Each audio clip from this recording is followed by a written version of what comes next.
Hi, back again with another video about the history of MSRP.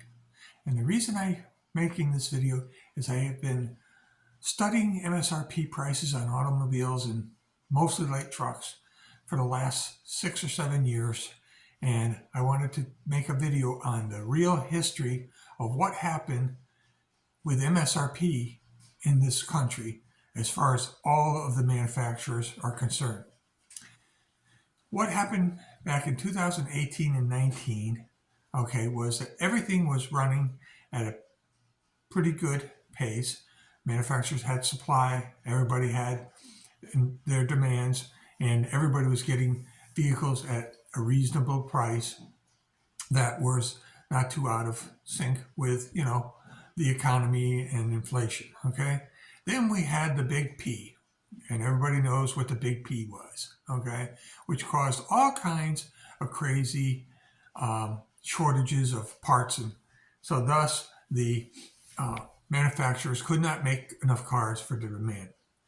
So then enter the lack of inventory for people to get, their what needs met for purchasing new cars. And what happened was, because of that demand and low supply, the greedy dealers, started putting markups on all of these vehicles, which we all know about, Then what happened was the manufacturers saw that, ooh, wow, look at this.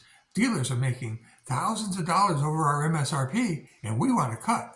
So they, the greedy manufacturers, jacked their MSRPs to match the markups. But that didn't stop the dealers. No, sir. They still put their markups above and beyond the newer, higher MSRPs. And this went on throughout the whole Big P, And during the Big P, there was no, way to get a decent deal on any automobile, new and even used. We're selling for more than you could buy a new one for because of this lack of supply, But then the Big P went away, And the demand was still there, but the prices, for the MSRP, on new vehicles doubled from 2018, 2019 for almost all of the U.S. manufacturers. Ford, Chrysler, Ram, and GM marked their cars up 100%, 100% over what they were selling for in 2018 and 19. Like a Ford F-150 XL base model was selling, with a V6 engine, which was much better than these crappy turbo engines they have now, with a 6-speed transmission instead of that crappy 10-speed that they have now. We're selling for $28,000, $29,000, which was really reasonable. But now, if you notice, they're at $58,000 and $59,000, starting MSRP. No more markups because the dealers can't sell these vehicles at that high MSRP to begin with. So now you're seeing MSRPs, sales of vehicles, they're taking like 10 and 15% off. Well, that doesn't even cut it with the depreciation on a 2023, because that's what you lose as soon as you drive the vehicle off the lot. You're going to lose, 10 to 15%. So now these greedy dealers and manufacturers are saying, well, our woes is because of electric vehicles and EVs. That's where we're losing all our money.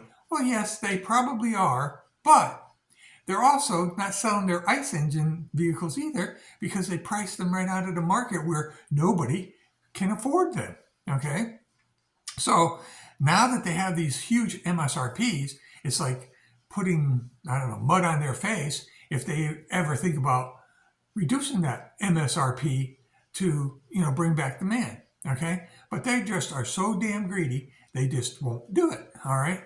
So here we are in 2024, with MSRPs that are double for U.S. manufacturers over what they used to be in 2019. Now, the foreign manufacturers like Japan, Honda, Toyota, and all those manufacturers, they during the crisis went up anywhere. It depends on the model, but most of the models, okay, that were, not popular, I'd say, ICE engine models went up, their base units went up about 25% during the big P, all right? And then what happened was now they're starting to have inventory where they did not have any inventory during the big P, okay? And actually, I even read some articles where I believe Toyota and some of the other foreign manufacturers were limiting the amount of vehicles shipped to the United States because of the fact that they could get more money for them on the foreign markets, okay? And that, I assume, is probably starting to change because I'm starting to see a lot more inventory in the foreign manufacturers' lots over what it used to be. But it's not the engine, the models that most people are interested in. Right now, the big thing with the foreign manufacturers, especially Toyota, is they're selling their hybrid units, like the sedan vans and their RAV4s and stuff like that, at pretty much MSRP, okay, and above MSRP in some cases, because there is such a huge demand for those vehicles for whatever reason. I think it's because of younger people are buying them for transportation of their children and families around to get around. All right, and they get reasonably good to excellent gas mileage, okay? So those are the demand vehicles. So if you are looking for a demand vehicle, you're not going to be able to probably get anything less than MSRP ever, okay? Not until the supply of those vehicles go up. But on the ICE engine side, where the inventory is starting to surge, okay, like for instance, the gas Forerunners and the Tacomas and the Tundras and things of that nature that are pure ICE engine cars, they are starting to pile up on dealership lots, and they are also vehicles that you can acquire at MSRP. But I had the fortune to be able to purchase a brand new 2023 Forerunner for 15% below MSRP, which was in the low 40s, not in the 50s and the 60s. It was not. It was a base SR5, okay, but it was not in a high demand, I guess, okay. But the way you're going to do that is you have to be willing to travel, okay, to get the price that you need. And in my next video, I will be explaining how you go about acquiring a popular car or vehicle that is not in huge demand and huge inventory allotments, but if you're willing to do the work, you can save yourself thousands of dollars. Like in my situation, the car that I purchased, I got it, like I said, for $40,000. It was the MSRP of $41,200, and I got it for $35,700. A huge, huge drop in price. And I'm going to explain in my next video just how I did that.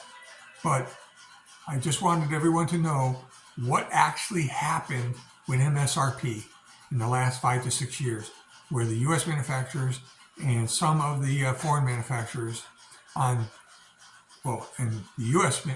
manufacturing area, they have pretty much gone up 100% on the price of their vehicles.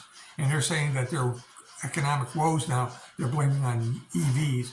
But in reality, their economic woes is because they have parking lots full of ICE engine F-150s and Dodge Rams and Ford F-150s and GM now has the Silverados that are just piling up all over the place. And that is the reason why I'm doing this video, because I wanted to start to explain to you what they did to create their woes In the next video, I'm going to talk about how I was able to work a deal to where I got a vehicle for less than MSRP.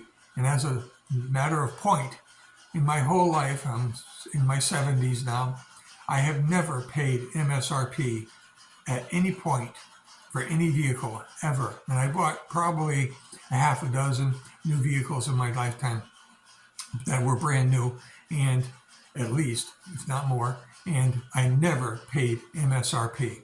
I always paid at least 10 to 15% less than MSRP in any auto market, whether it was 30 years ago auto market or today's auto market. It was always 10 to 15% off of MSRP. And I will explain in my next video how I was able to accomplish that, and we'll go forward. But I just wanted to give you a history of what the auto industry has done to create their problems. Now with the foreign manufacturers, they did not get as greedy. Some of their models, they only jacked like 25%, like in the 4Runner's case, they went from like 34 to 35. I think they were 35,000 MSRP in 2019, and in 2023 they were at 41.2. So I was able to work a deal where I got that vehicle in 2023 at MSRP of 2019. So I will be back with another video telling you how I was able to accomplish that. And that's all for now. Thanks. Bye.